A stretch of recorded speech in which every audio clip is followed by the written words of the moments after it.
Hey, Russ Evans here for the Under the Hood radio show, and we have got a 2010 Ford Fusion in our shop, and the customer's complaining about a hard, hot start.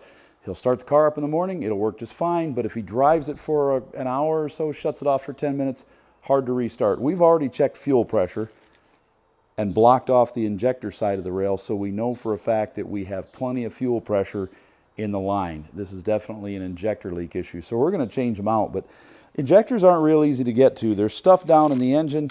They're really small, but they can cause big problems when they leak.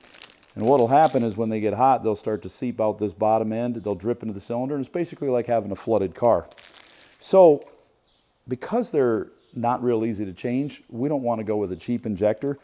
We'll use the Standard brand in here, and one of the main reasons for this is Standard flow tests all their injectors, every single one of them.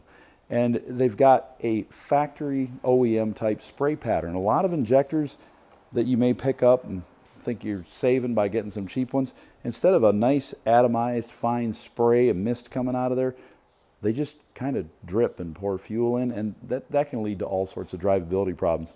Another thing about Standard is a lot of times you can get their injectors in multi-packs, so you can get 4 or 6, whatever your car has, all together and save yourself a little money by doing the job all together.